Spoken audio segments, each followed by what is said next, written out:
ಚಂದನವನಕ್ಕೆ ನಾಗದೋಷ ವಿಶೇಷ ಚರ್ಚಾ ಕಾರ್ಯಕ್ರಮಕ್ಕೆ ಸ್ವಾಗತ. ನಾನು ದಿವ್ಯ ರಘುನಾಥ್. ಕನ್ನಡ ಚಿತ್ರರಂಗ ಇದೀಗ ದೇವರ ಮೊರೆ ಹೋಗಿದೆ. ಸ್ಯಾಂಡಲ್ವುಡ್ಗೆ ಬಂದಿರುವಂತಹ ಸಂಕಷ್ಟಗಳನ್ನು ನಿವಾರಿಸಲು ವಿಶೇಷ ಪೂಜೆ ಹೋಮ ಹವನ ಇವತ್ತು ನಡೆಯಿತು. ಚಿತ್ರರಂಗದ ಏಳಿಗೆಗಾಗಿ ಬೆಂಗಳೂರಿನ ಚಾಮರಾಜಪೇಟೆಯಲ್ಲಿರುವ ಕಲಾವಿದರ ಸಂಘದ ಕಚೇರಿಯಲ್ಲಿ ಇವತ್ತು ಪೂಜೆ ನಡೆಸಲಾಯಿತು. ಉಡುಪಿಯ ಪ್ರಕಾಶ್ ಅಮಣ್ಣಯ್ಯ ನೇತೃತ್ವದಲ್ಲಿ ಗಣಯಾಗ, ಆಶ್ಲೇಷ ಬಳಿ, ಸರ್ಪಶಾಂತಿ, ಮೃತ್ಯುಂಜಯ ಹೋಮ ಮಾಡಲಾಯಿತು. ಇನ್ನು ಮರ್ಡರ್ ಕೇಸ್ನಲ್ಲಿ ಪರಪ್ಪನ ಅಗ್ರಹಾರ ಜೈಲು ಪಾಲಾಗಿರೋ ನಟ ದರ್ಶನ್ಗೆ ಒಳಿತಾಗಲಿ ಎಂದು ಹೋಮ ಹವನ ಏರ್ಪಡಿಸಲಾಗಿತ್ತು ಅನ್ನೋ ಸುದ್ದಿ ಹರಿದಾಡಿತ್ತು.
ಒಟ್ಟಾರೆ ಸ್ಯಾಂಡಲ್ವುಡ್ನ ಸಂಕಷ್ಟಗಳಿಗೆ ಕಾರಣ ಏನು? ಈ ಪೂಜೆನ ಮಾಡಿಸಿದ ತಕ್ಷಣ ಎಲ್ಲವೂ ಸರಿ ಹೋಗುತ್ತಾ? ಇದೆಲ್ಲದ್ರ ಬಗ್ಗೆ ಕೂಡ ನಾವು ಚರ್ಚೆ ಮಾಡ್ತೀವಿ. ನಮ್ಮ ಜೊತೆ ಸ್ಟುಡಿಯೋದಲ್ಲಿ ಅತಿಥಿಗಳು ಕೂಡ ಜಾಯ್ನ್ ಆಗಿದ್ದಾರೆ. ಅದರ ಜೊತೆಗೆ ಮೊದಲನೇದಾಗಿ ನಾನು ಡಾಕ್ಟರ್ ಮುರಳೀಧರ್ ಜ್ಯೋತಿಷಿಯರನ್ನ ಸ್ವಾಗತ ಮಾಡ್ತೀನಿ. ಝೂಮಲ್ಲಿ ಜಾಯ್ನ್ ಆಗಿದ್ದಾರೆ. ನಮಸ್ತೆ ಗುರುಗಳೇ. ನಮಸ್ಕಾರ. ಸಮಸ್ತ ವಿಸ್ತಾರ ವಾಹಿನಿಯ ಎಲ್ಲ ವೀಕ್ಷಕರಿಗೆ ನಿಮ್ಮ ಡಾಕ್ಟರ್ ಮುರಳೀಧರ್ ಮಾರ್ಗದರ್ಶಕ ಮಾಡುವಂತಹ ನಮಸ್ಕಾರಗಳು. ಸ್ಟುಡಿಯೋದಲ್ಲಿ ನಾಗರಾಜ್ ನಕ್ಷತ್ರ ಜ್ಯೋತಿಷಿಗಳಿದ್ದಾರೆ. ಗುರುಗಳೇ ಸ್ವಾಗತ. ಕೃತಜ್ಞತೆಗಳು. ಓಕೆ, ಮೊದಲನೇದಾಗಿ ಗುರುಗಳೇ ನಾನು ನಿಮ್ಮಿಂದನೇ ಕಾರ್ಯಕ್ರಮವನ್ನು ಆರಂಭ ಮಾಡ್ತೀನಿ. ಇವತ್ತು ನಾವು ನೋಡಿದ್ರಿ ಪೂಜೆಯನ್ನು. ಈ ಹಿಂದೆ ಯಾವತ್ತೂ ಕೂಡ ಈ ರೀತಿಯಾಗಿ ಪೂಜೆಗಳನ್ನು ಮಾಡಿಸಿರಲಿಲ್ಲ ಸ್ಯಾಂಡಲ್ವುಡ್ ಚಿತ್ರರಂಗ. ಇದೆಲ್ಲ ನಮಗೆ ಹೊಸದ್ದು ಅಂತ ಅನಿಸ್ತು.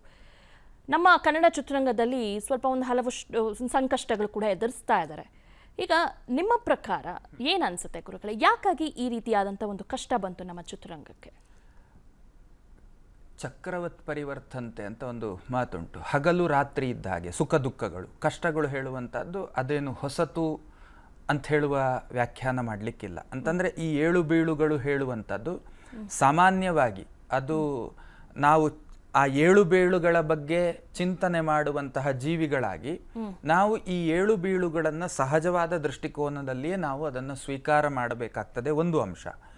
ಎರಡನೇ ಅಂಶ, ಮನುಷ್ಯ ಬಿದ್ದಾಗ ಅದನ್ನು ಎದುರಿಸುವಲ್ಲಿ ಸಾಮರ್ಥ್ಯ ಬೇಕು ಅನ್ನುವ ಕಾರಣಕ್ಕೆ ನಮ್ಮ ಪ್ರಾಚೀನರು ನಮಗೊಂದು ದಾರಿಗಳನ್ನು ಕೊಟ್ಟಿದ್ದಾರೆ. ಅದೇನು ಕೇಳಿದರೆ ನಾವು ಪಾರಮಾರ್ಥಿಕವಾದ ಚಿಂತನೆಯನ್ನು ಮಾಡೋದು. ಅಂತಂದರೆ ಮಾನವೀಯವಾದಂತಹ ಪ್ರಯತ್ನ ದಾರಿಗಳನ್ನೆಲ್ಲ ನಾವು ಫಾಲೋ ಮಾಡಿ ಕೊನೆಗೆ ಒಂದು ಪ್ರಯತ್ನ ಮಾಡುವಂಥದ್ದು ಇರ್ತದೆ.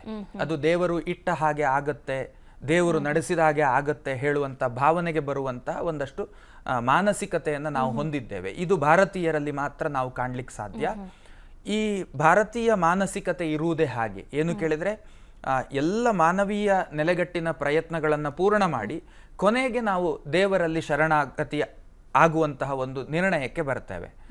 ನಾನು ಹೇಳುವಂಥದ್ದು, ದೇವರಲ್ಲಿ ಶರಣಾಗತಿ ಆಗುವಂಥದ್ದು ಮನುಷ್ಯ ಮೊದಲು ಮಾಡಿ ಆಮೇಲೆ ತನ್ನ ಕರ್ತವ್ಯದ ಪ್ರಜ್ಞೆಯಿಂದ ತನ್ನ ಕೆಲಸ ಕಾರ್ಯಗಳನ್ನು ನಿರ್ವಹಿಸ್ತಾ ಹೋದಾಗ ಅದಕ್ಕೆ ಜಯ ಸುಲಭ ಅಂತ ನನ್ನ ಅನುಭವ.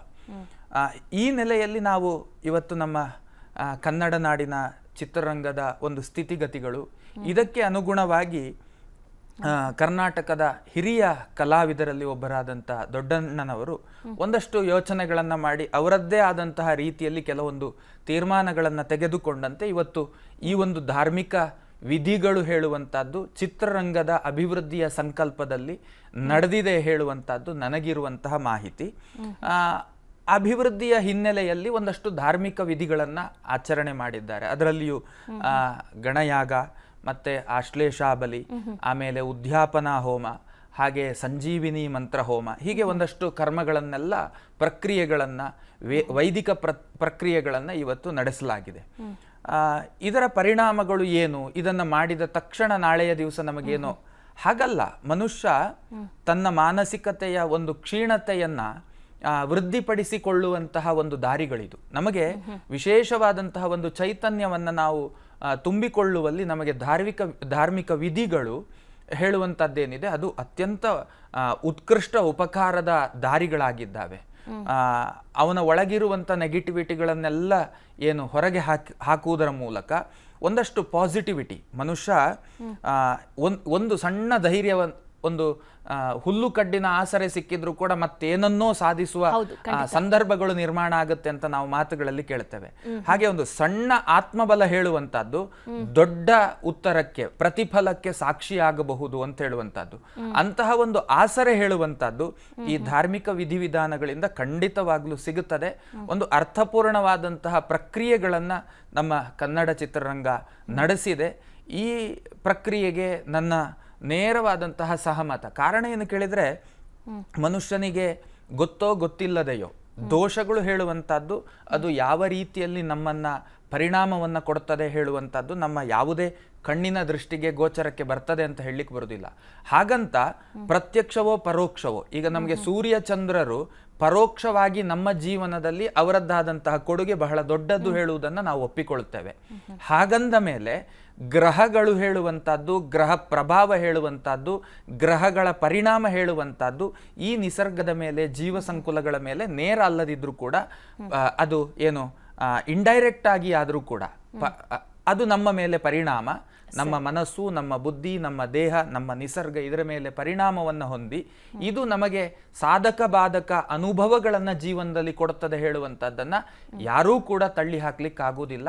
ಹಾಗಾಗಿ ಒಂದು ಅರ್ಥಪೂರ್ಣವಾದಂತಹ ವಿಧಿ ಮತ್ತೆ ಪ್ರಕ್ರಿಯೆ ಹೇಳುವಂಥದ್ದನ್ನು ಇವತ್ತಿನ ದಿವಸ ನಮ್ಮ ಚಿತ್ರರಂಗ ಮಾಡಿದೆ. ಇದರಿಂದ ಶ್ರೇಯಸ್ಸಾಗಲಿ, ಒಂದು ಏನು ಸಮಾಧಾನ ಹೇಳುವಂಥದ್ದು ನಮ್ಮ ಕಲಾವಿದರಿಗೆ ಸಿಗಲಿ ಹೇಳುವಂಥದ್ದನ್ನು ನಾವು ಆಶಯ ಪಡಬಹುದು. ಓಕೆ ಗುರುಗಳೇ, ಈಗ ನಮ್ಮ ಜೊತೆ ಹಿರಿಯ ನಟರಾಗಿರುವಂಥ ಸುಂದರರಾಜ್ ಅವರು ನಮ್ಮ ಜೊತೆ ಜಾಯ್ನ್ ಆಗಿದ್ದಾರೆ. ನಮಸ್ತೆ ಸರ್. ನಮಸ್ಕಾರ ಸರ್. ನಿಜಕ್ಕೂ ತುಂಬ ಖುಷಿ ಆಯಿತು, ನಮ್ಮ ಕನ್ನಡ ಚಿತ್ರರಂಗದ ಎಲ್ಲ ಕಲಾವಿದರು ಸೇರಿ ಈ ಒಂದು ಪೂಜೆಯಲ್ಲಿ ಭಾಗಿಯಾಗಿದ್ರಿ. For the very first time ನಾವೆಲ್ಲರೂ ನಟ ನಟಿಯರನ್ನು ನೋಡಿ ಪೂಜೆಯಲ್ಲಿ ಮಾಡ್ತಾ ಇರೋದು ನೋಡಿ ತುಂಬ ಖುಷಿ ಆಯಿತು. ಹೇಗೆ ನಡೀತು ಸರ್ ಪೂಜೆ? ತುಂಬ ಚೆನ್ನಾಗಿ ನಡೀತು. ಇನ್ಫ್ಯಾಕ್ಟ್ ನಾವು ಹೇಳಬೇಕು ಅಂತಂದರೆ ಪ್ರಪ್ರಥಮ ಬಾರಿಗೆ ನಾನು ಒಂದು ಕಣ್ಣಾರೆ ಈ ನಾಗದೋಷವನ್ನು ಪರಿಹಾರ ಅಥವಾ ಅದರ ಒಂದು ಸಂಕಲ್ಪ ಮಾಡಿ ಅದಕ್ಕೆ ನಿವಾರಣೆಯನ್ನು ಕೊಟ್ಟಂಥ ಒಂದು ದೃಶ್ಯವನ್ನು ನೋಡಿದೆ. ಏನೇ ಆಗಲಿ ದೈವ ಬಲ ಯಾವತ್ತೂ ಇರಬೇಕಾಗತ್ತೆ. ಯಾಕೆಂದರೆ ನಾವು ದೇವ್ರನ್ನ ನಂಬಿದವರು, ನಮಗೆ ಎಲ್ಲ ನಾವೇ ಮನುಷ್ಯನೇ ಎಲ್ಲನೂ ಮಾಡೋಕ್ಕೆ ಸಾಧ್ಯ ಇಲ್ಲ. ಎಲ್ಲೋ ಒಂದು ಕಡೆ ನೋಡಿ, ಇವತ್ತು ನಾವು ಚಿತ್ರರಂಗದಲ್ಲಿ ಆಗು ಹೋಗುಗಳ ಬಗ್ಗೆ ಮಾತಾಡ್ತಾ ಇದ್ದೀವಿ. ಆದರೆ ಪ್ರಕೃತಿ ಯಾವ ರೀತಿಯಲ್ಲಿ ವಯನಾಡ್ ಆಗಿರ್ಬೋದು ಅಥವಾ ಉತ್ತರ ಕರ್ನಾಟಕದಲ್ಲಿ ಜಲಪ್ರಳಯ ಆಗಿರ್ಬೋದು, ತುಂಗಭದ್ರಾ ಡ್ಯಾಮ್ನಲ್ಲಿ ಒಂದು ಯಾವುದೋ ಒಂದು ಗೇಟೇ ಕಿತ್ಕೊಂಡು ಹೋಗುತ್ತೆ. ಯಾಕೆಂದರೆ ಇದು ಕ್ರೋಧಿ ವರ್ಷ ಅಂತ ಹೇಳಿದ್ದಾರೆ. ಹಾಗಾಗಿ ಕೋಪ ತಾಪ ಎಲ್ಲೋ ಒಂದು ಕಡೆ ಅವಘಡಗಳು ನಡೀತಾನೆ ಇದೆ. ಇವಕ್ಕೆಲ್ಲ ಒಂದು ಮುಕ್ತಿ ಹೊಂದಬೇಕು ಅಂದರೆ ದೇವರ ಮೊರೆ ಹೋಗಬೇಕು. ಹಾಗಾಗಿ ಇವತ್ತು ಏನು ಕಲಾವಿದರ ಸಂಘದಲ್ಲಿ ಇದನ್ನು ಹಮ್ಮಿಕೊಂಡಿದ್ದಾರೆ, ಅದಕ್ಕೆ ನಮ್ಮ ಸಾಥ್ ಇದೆ ಅಂತಂದರೆ ಎಲ್ರಿಗೂ ಒಳ್ಳೇದಾಗಲಿ. ಸರ್ವೇ ಜನ ಸುಖಿನೋ ಭವಂತು, ಸರ್ವೇ ಭದ್ರಾಣಿ ಪಶ್ಯಂತು, ಮಾ ಕಶ್ಚಿತ್ ದುಃಖ ಭಾಗವಾಗುತ್ತೆ ಅಂತ ನಾವು ಏನೊಂದು ಪ್ರೇಯರ್ ಮಾಡ್ತೀವಿ, ಆ ಪ್ರೇಯರ್ಗೆ ಫಲ ಸಿಗಬೇಕು ಅಷ್ಟೇ ಹೊರತು. ಈಗ ನಮಗೆ ಮುಂದಿರೋ ಗೋಲ್ ಏನಪ್ಪ ಅಂತಂದರೆ, ಕರ್ನಾಟಕ ಚಲನಚಿತ್ರ ಕಲಾವಿದರ ಸಂಘ ಪ್ರಾರಂಭ ಆಗಿದ್ದು 79ರಲ್ಲಿ. 79 ಅಂದರೆ 21 + 24 ಅಂದರೆ 45 ವರ್ಷಗಳ ಸುದೀರ್ಘ ಕಾಲದಲ್ಲಿ ಏನೇನು ಕಾರ್ಯಕ್ರಮಗಳು ಹಮ್ಮಿಕೊಂಡ್ಬಂದ್ವಿ ಅನ್ನೋದು ಬಂದಾಗ ಈ 16 ವರ್ಷದಲ್ಲಿ, ಈ ಒಂದು 6 ವರ್ಷದಲ್ಲಿ ಅಂದರೆ ಅಂಬರೀಷ್ ತೀರ್ಕೊಂಡಿದ್ದ ನಂತರದ 6 ವರ್ಷಗಳಿಗೆ ಏನೇನಾಯಿತು ಅನ್ನೋಕ್ಕೋಸ್ಕರ ಕೆಲವು ಕಲಾವಿದರಲ್ಲಿ ಕೆಲವರಲ್ಲಿ ಅಸಮಾಧಾನಗಳಿದೆ. ಅದರಿಂದ ಅದನ್ನು ಅವರು ಕೂಡ ಹೊರ ಹಾಕಿದ್ದಾರೆ. ಮತ್ತೆ ಈ ಪೂಜೆ ಬಗ್ಗೆ ಕೆಲವು ಅನುಮಾನಗಳಿತ್ತು, ಅದು ನಿವಾರಣೆ ಆಗಿದೆ. ಇದು ಕೇವಲ ಒಂದು ಲೋಕ ಕಲ್ಯಾಣಕ್ಕೋಸ್ಕರ ಮಾಡಿದಂಥ ಪೂಜೆ ಅಂತ ಹೇಳೋದ್ರಲ್ಲಿ ಯಾವ ಅನುಮಾನನೂ ಇಲ್ಲ. ಓಕೆ ಓಕೆ ಸರ್, ನಿಮ್ಮನ್ನ ಮಾತಾಡಿಸ್ತೀನಿ. ಈಗ ನಮ್ಮ ಜೊತೆ ಡಾಕ್ಟರ್ ಮುರಳೀಧರ್ ಇದ್ದಾರೆ. ನಮಸ್ತೆ ಗುರುಗಳೇ. ಈಗ ನಾಗದೋಷ ಪೂಜೆಯನ್ನು ಕೂಡ ಮಾಡಿಸಿದ್ದಾರೆ. ಈ ನಾಗದೋಷ ಪೂಜೆ ಯಾಕೆ ಮಾಡ್ತಾರೆ, ಅದ್ರ ಬಗ್ಗೆ ತಿಳಿಸ್ಕೊಡ್ತೀರಾ? ನಿಜ, ನಾಗದೇವತೆಯನ್ನ ಪ್ರತ್ಯಕ್ಷ ದೇವರು ಅಂತ ಕೂಡ ನಂಬಿಕಸ್ಥರು, ಆಸ್ತಿಕರು ಮತ್ತೆ ಧರ್ಮಶಾಸ್ತ್ರರ ಅಧ್ಯಯನ ಮಾಡಿದವರು ತಿಳಿಸ್ಕೊಟ್ಟಿದ್ದಾರೆ. ಸೂರ್ಯ ಮತ್ತೆ ಸರ್ಪ ಅದೇ ನಾಗದೇವತೆ ಪ್ರತ್ಯಕ್ಷ ದೇವರು ಅಂತ. ಅದರಲ್ಲೂ ಚಿತ್ರರಂಗಕ್ಕೆ ರಾಹು ಮತ್ತೆ ಶುಕ್ರ, ಬುಧ ಈ 3 ಗ್ರಹಗಳು ಬಹಳ ಮುಖ್ಯವಾಗ್ತಾರೆ. ಇವತ್ತು ನಾಗದೇವತೆಯ ಪೂಜೆ ಮಾಡಿರೋದ್ರಿಂದ ಮುಂದಿನ ದಿನಗಳಲ್ಲಿ ಚಿತ್ರರಂಗಕ್ಕೆ ಒಳ್ಳೆ ಭವಿಷ್ಯ ಸಿಗುವ ಭರವಸೆ ಇದೆ. ಜೊತೆಗೆ ನಾಗದೋಷ ಅಂತ ಬಂದಾಗ ಏನಾಗುತ್ತೆ, ನಾವು ನಮ್ಮ ಅನುಭವದಲ್ಲಿ ಅರ್ಥ ಮಾಡ್ಕೊಂಡಿರೋದು ವ್ಯಕ್ತಿಯ ಪ್ರೋಗ್ರೆಸ್ ನಲ್ಲಿ ಸ್ವಲ್ಪ ಏರುಪೇರಾಗೋದು, ಎಲ್ಲೋ ಒಂದ್ ಕಡೆ ಬ್ಲಾಂಕ್ ಆಗಿ ಮುಂದೆ ಏನ್ ಮಾಡ್ಬೇಕು ಅಂತ ಗೊತ್ತಾಗದೇ ಇರುವಂತಹ ಸಂದರ್ಭಗಳು ಬಂದಿರುವಂತದ್ದು ವೈಯಕ್ತಿಕ ಜೀವನದಲ್ಲಿ ಹಾಗೂ ನಾವೇನ್ ಹೇಳ್ತೀವಿ ಈ ಸಮೂಹ ಜೀವನ ಅಂತಂದ್ರೆ ಗ್ರೂಪ್ ಬಿಹೇವಿಯರ್ ಅಂತ ಕರಿತೀವಿ ಅದರಲ್ಲೂ ಕೂಡ. ಮತ್ತೆ ಕರ್ನಾಟಕ ಚಲನಚಿತ್ರದ ಏನು ಕಲಾವಿದ ಸಂಘ ಇದೆ ಅದು ಕುಟುಂಬ ವ್ಯವಸ್ಥೆ. ಕುಟುಂಬದಲ್ಲಿ ಯಾರಿಗೇ ಸಮಸ್ಯೆ ಆದ್ರೂ ಕೂಡ ಕುಟುಂಬದವ್ರು ಎಲ್ಲರೂ ಸೇರ್ಕೊಂಡು ಆ ಸಮಸ್ಯೆಗೆ ಪರಿಹಾರ ಮಾಡ್ಕೋಬೇಕು. ಹಾಗಾಗಿ ಈ ನಾಗದೇವರ ಪೂಜೆ ಮಾಡಿರೋದ್ರಿಂದ ಏನೇನು ಅಸಮಾಧಾನಗಳು ಸಮಸ್ಯೆಗಳಿದೆ ಅದು ನಿವಾರಣೆ ಆಗಿ ಅವರಿಗೆ ಒಳ್ಳೆ ಆಗುವಂತ ಎಲ್ಲಾ ಲಕ್ಷಣಗಳು ಇರೋದ್ರಿಂದ ಈ ನಾಗದೋಷ ಸಮಯೋಕ್ತವಾಗಿ ಮಾಡಿದ್ದಾರೆ. ಯಾಕೆಂದ್ರೆ ಈಗ ರಾಹು ಇರುವಂತದ್ದು ಮೀನ ರಾಶಿಯಲ್ಲಿ, ದ್ವಾದಶ ರಾಶಿಗಳಲ್ಲಿ ತಗೊಂಡ್ರೆ ಅದು 12ನೇ ಮನೆ ಆಗುತ್ತೆ. ಮತ್ತೆ ನಾವು ಬುಧನ ಮನೆ ಅಂತಂದ್ರೆ ಮಿಥುನ ರಾಶಿ ಮತ್ತು ಕನ್ಯಾ ರಾಶಿಯನ್ನ ಕಲಾವಿದರು ಅಥವಾ ನೀವು ವೃಷಭ ರಾಶಿ ಅಥವಾ ನೀವು ನಮ್ಮ ಏನು ತುಲಾ ರಾಶಿ ಅಂತ ತಗೊಂಡ್ರೆ, ತುಲಾ ರಾಶಿಯನ್ನ ಯಾಕೆ ತಗೊಳ್ತೀವಿ ಅಂದ್ರೆ ಅದು ಹೆಚ್ಚು ಕಲಾವಿದರನ್ನ ಮತ್ತೆ ಶುಕ್ರನ ಮನೆ ಆಗಿರೋದ್ರಿಂದ ನೀವು ತುಲಾ ರಾಶಿಯಿಂದ ಅಂತ ನೋಡಿದ್ರೆ 6ನೇ ಮನೆ ಆಗುತ್ತೆ, ಅಂದ್ರೆ ಶತ್ರುವಿನ ಸ್ಥಾನ ಆಗುತ್ತೆ, ಅಂದ್ರೆ ಪರಸ್ಪರ ವೈರತ್ವ. 6ನೇ ಮನೆಯಿಂದ 12ನೇ ಮನೆಗೆ ದೃಷ್ಟಿ ಇರೋದ್ರಿಂದ ಕೆಲವರಿಗೆ ಜೈಲುವಾಸ ಆಗ್ಬೋದು ಅಂತೆಲ್ಲ ನಾವು ಸ್ಪಷ್ಟೀಕರಣ ಕೊಡೋದಕ್ಕಿಂತ ಸೊಲ್ಯೂಷನ್ ಹುಡ್ಕೋದಕ್ಕೆ ಯಾರೋ ಮಹಾತ್ಮರು ಈ ನಾಗದೇವತೆಯ ಪೂಜೆ ಮಾಡಿ ಅಂತ ಹೇಳಿದ್ದಾರೆ. ಮಾಡಿ ಅಂತ ಹೇಳಿರೋದನ್ನ ನಂಬಿ ಕಲಾವಿದರ ಸಂಘ ಮಾಡಿರೋದು ತುಂಬಾ ಸ್ವಾಗತಾರ್ಹ. ಮತ್ತೆ ಗುರುಗಳು ಹೇಳಿದಂಗೆ ನಮ್ಗೆ ಇದ್ರ ಬಗ್ಗೆ ಸಹಮತ ಇದೆ. ಈ ನಾಗದೋಷ ಮುಂಚೆನೆ ಮಾಡಿದ್ರೆ ಬಹಳ ಒಳ್ಳೇದಿತ್ತು. ಯಾಕೆ ಅಂತಂದ್ರೆ ಸಂಕಟ ಬಂದಾಗ ವೆಂಕಟರಮಣನು ಸಹಜ, ಅದು ಮನುಷ್ಯನ ಸಹಜ ಪ್ರವೃತ್ತಿ. ಆದ್ರೆ ಕಲಾವಿದರೆಲ್ಲರೂ ಅರ್ಥ ಮಾಡ್ಕೋಬೇಕು, ಅವರ ಜಾತಕದಲ್ಲಿ ಬುಧ, ಶುಕ್ರ ಮತ್ತೆ ರಾಹು ಬಹಳ ದೊಡ್ಡ ಪ್ರಭಾವ ಬೀರ್ತಾರೆ. ಯಾಕೆಂದ್ರೆ ರಾಹುರು ಬಾಹುಬಲಂ ಅಂತಾರೆ. ರಾಹು ಚೆನ್ನಾಗಿದ್ರೆ ಹೆಸರು, ಕೀರ್ತಿ ಮತ್ತೆ ರಾಹುವಿನ ಪ್ರಭಾವದಿಂದ ಹೆಚ್ಚು ಜನ ಆಕರ್ಷಣೆ ಕೊಡೋದೇ ರಾಹು. ಯಾವಾಗ ರಾಹುಗೆ ಮತ್ತೆ ಕೇತುಗೆ ಮತ್ತೆ ಈ ಗ್ರಹಗತಿಗಳು ಚೆನ್ನಾಗಿರೋದಿಲ್ಲ ಅವಾಗ ಈ ಏರುಪೇರು, ಎಡರತ್ತುಗಳು, ಕೆಲಸ ಇಲ್ದೇ ಇರೋಂಗಾಗುವಂಥದ್ದು, ನಷ್ಟಗಳಾಗುವಂಥದ್ದು ಅಥವಾ ಬಂಧನ ಯೋಗ. ಯಾಕಂದ್ರೆ ಕುಜವತ್ ಕೇತು, ಶನಿವತ್ ರಾಹು ಅಂತಾರೆ. ರಾಹು ಶನಿಯ ರೀತಿಯಲ್ಲಿ ಬಂಧನ ಯೋಗಗಳನ್ನು ಕೊಟ್ಟಿರುವಂತ ಕೂಡ ಬಹಳ ಜಾತಕದಲ್ಲಿ ನೋಡಿದೀವಿ. ಹಾಗಾಗಿ ಕಲಾವಿದ ಸಂಘದವರು ಎಲ್ಲರೂ ಅರ್ಥ ಮಾಡ್ಕೋಬೇಕಾಗಿರೋದು, ಚಿತ್ರರಂಗ ಮುಂದೆ ಬರ್ಬೇಕು ಅಂತಂದ್ರೆ ಕೇವಲ ಮನುಷ್ಯ ಪ್ರಯತ್ನ ಅಷ್ಟೇ ಅಲ್ಲ, ದೈವಾನುಗ್ರಹನೂ ಬೇಕು. ಇದನ್ನ ಮುಂಚೆಯಿಂದ ಮಾಡ್ಕೊಂಡ್ ಬರ್ತಾ ಇದ್ರು. ನನಗ್ ಗೊತ್ತಿರೋಂಗೆ ನನ್ನ ಒಂದು ತಿಳುವಳಿಕೆ ಡಾಕ್ಟರ್ ರಾಜ್ಕುಮಾರ್ ಅವರು ಇದನ್ನ ತುಂಬಾ ಚೆನ್ನಾಗಿ ನಡ್ಸ್ಕೊಂಡ್ ಬರ್ತಾ ಇದ್ರು. ಆಮೇಲೆ ಅಂಬರೀಷ್ ಅಣ್ಣ ಅವರು ಯಾಕೆ ಅವ್ರು ಗೌರವ ಕೊಡ್ತೀನಿ ಅಂದ್ರೆ ಅವರು ಕಲೆಯಿಂದ ಬದುಕೋ ಜೊತೆಗೆ ಕಲೆಗಾಗಿ ಬದುಕಿದವರು ಅವರು. ಸೊ ಕಲೆಗಾಗಿ ಬದುಕುವವರಿಗೆ ನಾಗದೇವತೆಯ ಅನುಗ್ರಹ ವಿಶೇಷವಾಗ್ಬೇಕು. ಹಾಗಾಗಿ ಅವರೆಲ್ಲ ಚೆನ್ನಾಗಿ ನಡ್ಸ್ಕೊಂಡ್ ಬಂದ್ರು. ಆದ್ರೆ ಸ್ವಲ್ಪ ಉತ್ತರಾಧಿಕಾರಿಯಾಗಿ ಅವ್ರು ಇದ್ದಾಗ್ಲೇ ನೋಡಪ್ಪ ಇದು ನಾವು ನಡ್ಸ್ಕೊಂಡ್ ಬಂದಿದೀವಿ, ಇನ್ನೂ ಮುಂದೆ ನಡ್ಸ್ಕೊಂಡು ಹೋಗಿ. ಸಮಸ್ಯೆಗಳು ಜೀವನದಲ್ಲಿ ಸಹಜ, ಆದ್ರೆ ಸಮಸ್ಯೆಗೆ ಮುಂಚೆನೆ ಪರಿಹಾರ ಹುಡ್ಕೊಂಡು ದೋಷಗಳನ್ನ ನಿವಾರಣೆ ಮಾಡ್ಕೊಂಡು ಬುದ್ಧಿವಂತ. ಸೊ ಆತರ ಮಾಡ್ಕೊಂಡು ಹೋಗಿ ಅಂತ ಒಂದು ಒಳ್ಳೆ ಉತ್ತರಾಧಿಕಾರಿನ ಕೊಟ್ಟಿದ್ರೆ ತುಂಬಾ ಚೆನ್ನಾಗಿರ್ತಿತ್ತು. ಕೊಟ್ಟಿದ್ರೆ ಈ ದಿನ ಬರ್ತಾ ಇರ್ಲಿಲ್ಲ ಅಂತ ನನ್ನ ಅಭಿಪ್ರಾಯ. ಓಕೆ ಓಕೆ ಗುರುಗಳೇ, ನಿಮ್ಮನ್ನ ಮಾತಾಡಿಸ್ತೀನಿ. ಎಸ್ ಸುಂದರತ್ ಸರ್, ಈಗ ಒಬ್ಬ ಕ್ರೀಡಾಪಟುಗೆ ಮತ್ತೆ ಚಿತ್ರರಂಗದಲ್ಲಿರುವಂಥ ಯಾವುದೇ ನಟ ನಟಿಯರಾಗಿರಬಹುದು, ಸೋಲು ಗೆಲುವನ್ನ ಒಂದೇ ರೀತಿಯಲ್ಲಿ ತೆಗೆದುಕೊಳ್ಳೋದು. ಸಿನಿಮಾ ಗೆದ್ದಾಗ ಖುಷಿಯಾಗಿ ಸ್ವೀಕರಿಸೋದು, ಸೋಲನ್ನು ಕೂಡ ಅಷ್ಟೇ ಖುಷಿಯಾಗಿ ನಮ್ಮ ನಟ ನಟಿಯರು ಸ್ವೀಕರಿಸ್ತಾರೆ. ಈ ಹಿಂದೆ ಅನೇಕ ಸಿನಿಮಾಗಳು ಹಿಟ್ ಆಗಿದ್ದಾವೆ, ಅದರ ಜೊತೆಗೆ ಒಂದಷ್ಟು ಸಿನಿಮಾ ಸೋತಿದ್ದಾವೆ ಕೂಡ. ಆಗ ಸಾಮಾನ್ಯವಾಗಿ ನಾವು ಯಾವ ಕಲಾವಿದರನ್ನು ಕೂಡ ಈ ರೀತಿಯಾಗಿ ಒಗ್ಗಟ್ಟಾಗಿ ಸೇರಿ ಪೂಜೆ ಮಾಡಿರೋದು ನೋಡಿಲ್ಲ. For the very first time ನಾವು ಈ ರೀತಿಯಾಗಿ ನೋಡಿದ್ದೀವಿ. ಈ ಒಂದು ಥಾಟ್ ಯಾರಿಗೆ ಬಂದಿದ್ದು ಮೊದಲು, ನಾವು ಈಗ ಪೂಜೆನ ಮಾಡಿಸ್ಬೇಕು ಅನ್ನೋದು ಗುರು ಸರ್? ನಿಜ ಹೇಳಬೇಕು ಅಂತಂದರೆ ಬಹಳ ದಿನಗಳಿಂದ ಇದೊಂದು ಚರ್ಚೆ ನಡೀತಾ ಇತ್ತು. ಹಲವಾರು ಬಾರಿ ನನಗೆ ದೊಡ್ಡಣ್ಣ ಹೇಳಿದರು ಈ ಥರ ಒಂದು ಪೂಜೆ ಮಾಡಿದ್ರೆ ಸರಿ ಹೋಗುತ್ತೆ. ಯಾಕೆಂದರೆ ದೊಡ್ಡಣ್ಣನಿಗೆ ಈ ಒಂದು ವಿಚಾರಗಳೆಲ್ಲ ತುಂಬ ಚೆನ್ನಾಗಿ ತಿಳ್ಕೊಂಡಿದ್ದಾರೆ ಅವರು.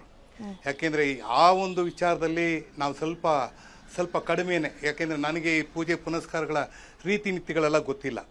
ಆದರೆ ಒಂದಂತೂ ನಿಜ, ನಾವು ಈ ಜಾಗವನ್ನು ಶುದ್ಧೀಕರಣ ಮಾಡೇ ಒಳಗಡೆ ಬಂದಿದ್ದು.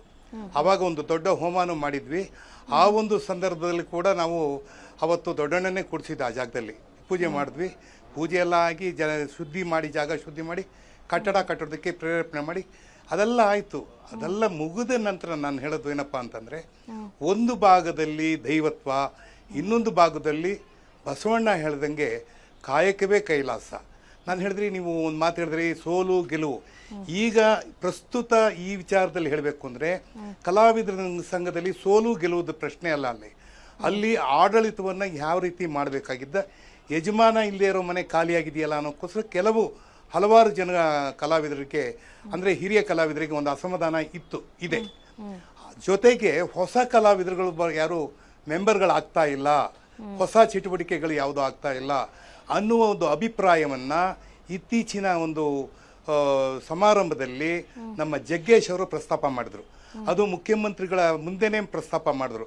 ಯಾವಾಗಲೂ ಏನಾಗುತ್ತೆ, ಒಂದು ಮನೆಯೊಳಗಾದಂಥ ಕೆಲಸವನ್ನ ಅಲ್ಲಿ ಮಾತಾಡಿದಾಗ ಅದಕ್ಕೊಂದು ರೀತಿಯಾದ ಬೆಲೆ ಸಿಕ್ಕತ್ತೆ. ಯಾವಾಗ ಹೊರಗಡೆ ಮಾತಾಡಿದಾಗ ಯಾಕೋ ಮನೆ ಸರಿ ಇಲ್ಲ, ಇಲ್ಲೇನು ನಡೀತಿಲ್ಲ ಅನ್ನೋ ಭಾವನೆ ಅವ್ರಿಗೆ ಬಂದಿದೆ. ಬಹುಶಃ ಅವರು ಬಹಳ ನಿಖರವಾಗಿ ಹೇಳಿದ್ದಾರೆ. ಅಂದರೆ ಜಗ್ಗೇಶ್ ಅವರು ತಪ್ಪಾಗಿ ಹೇಳಿದ್ದಾರೆ ಅಂತ ನಾನು ಹೇಳೋದಿಲ್ಲ, ನಿಖರವಾಗಿ ಹೇಳಿದ್ದಾರೆ.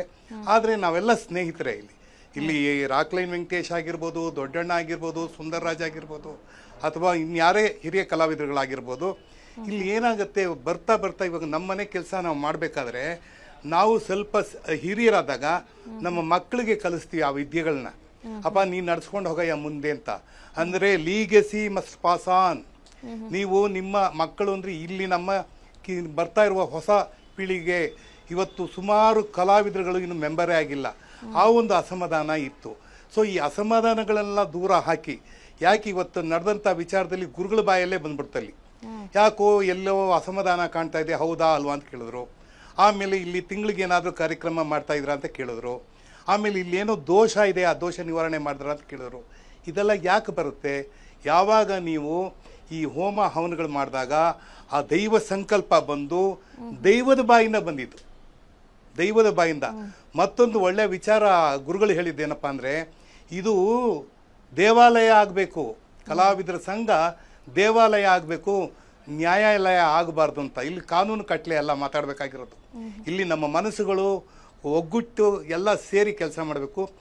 ಎಂತೆಂಥ ಮಹನೀಯರು, ಗುಬ್ಬಿ ವೀರಣ್ಣನವರು, ಆಮೇಲೆ ನಮ್ಮ ಸುಬ್ಬಯ್ಯನಾಡು ಕಂಪನಿಯವರು, ಆ ಮೂಲಕ ಬಂದಂಥ ರಾಜ್ಕುಮಾರ್, ಕಲ್ಯಾಣ್ ಕುಮಾರ್, ಉದಯ್ ಕುಮಾರ್, ನರಸಿಂಹರಾಜು, ನಮ್ಮ ಬಾಲಣ್ಣ, ಆಮೇಲೆ ಜಿ.ಬಿ. ಅಯ್ಯರ್, ಎಂತೆಂಥವರೆಲ್ಲ ಈ ರಂಗವನ್ನು ಕಟ್ಟಿದವರು, ಬಿ.ಆರ್. ಪಂತ್ಲು, ಪುಟ್ಟಣ್ಣ ಕಣಗಲ್ಲು, ಸಿದ್ಧಲಿಂಗಯ್ಯ, ದೊರೆ ಭಗವಾನ್, ಇಂಥ ನಟರುಗಳೆಲ್ಲ ಇದ್ದಾರೆ. ಹಾಗಾಗಿ ಒಂದು ಕಲಾವಿದರ ಸಂಘ ಅನ್ನೋದು ಒಂದು ಸಾಮೂಹಿಕ ಕಲ್ಪನೆಯಲ್ಲಿ ಎಲ್ಲ ಒಗ್ಗಟ್ಟಾಗಿ ನಡ್ಸ್ಕೊಂಡು ಹೋಗೋದು ಆಗಬೇಕಾಗಿತ್ತು. ಎಲ್ಲೋ ಸ್ವಲ್ಪ ಕುಂಟಿರ್ಬೋದು. ನಾವೇನು ಹೇಳ್ತೀವಿ ಅಂದರೆ, ಎಲ್ಲೋ ಆದಾಗ ತಪ್ಪನ್ನು ಅದನ್ನು ಸರಿಪಡಿಸ್ಕೊಳ್ಬೇಕು ಅಂತ ಹೇಳಿ ಇವತ್ತು ನಡೆದ ಪೂಜೆನಲ್ಲಿ ಆಗಿರೋದು. ಅದರಿಂದ ಮುಂದೊಂದು ದಿನ ನಾವೆಲ್ಲ ಮತ್ತೆ ಏನು ನಮಗೆ ಈ ಒಂದು ತೊಂದರೆಗಳಾಗಿದೆ, ಏನೊಂದು ತಪ್ಪುಗಳಾಗಿದೆ, ಅದನ್ನು ಸರಿಪಡಿಸ್ಕೊಂಡು ಹೋಗೋದ್ರಲ್ಲಿ ನಾವೆಲ್ಲ ಸಿದ್ಧರಾಗಿದ್ದೀವಿ ಅಂತ ಹೇಳಕ್ಕೆ ಇಷ್ಟಪಡ್ತೀನಿ. ಖಂಡಿತ ಸರ್. ಅನುಕ್ಷಣದ ಸುದ್ದಿಗಳಿಗಾಗಿ ವಿಸ್ತಾರ ನ್ಯೂಸ್ ಯೂಟ್ಯೂಬ್ ಚಾನೆಲ್ ಸಬ್ಸ್ಕ್ರೈಬ್ ಮಾಡಿ. ಹೊಸ ಸುದ್ದಿಗಳ ನೋಟಿಫಿಕೇಶನ್ಗಾಗಿ ಬೆಲ್ ಐಕಾನ್ ಕ್ಲಿಕ್ ಮಾಡಿ. ಲೇಟೆಸ್ಟ್ ಅಪ್ಡೇಟ್ಸ್ಗಾಗಿ www.vistaranews.com ವೆಬ್ಸೈಟ್ಗೆ ವಿಸಿಟ್ ಮಾಡಿ. ಅಂಗೈಯಲ್ಲೇ ಜಗತ್ತಿನ ಸುದ್ದಿ ತಿಳಿಯಲು ವಿಸ್ತಾರ ನ್ಯೂಸ್ ಕನ್ನಡ ಆಪ್ ಡೌನ್ಲೋಡ್ ಮಾಡಿ.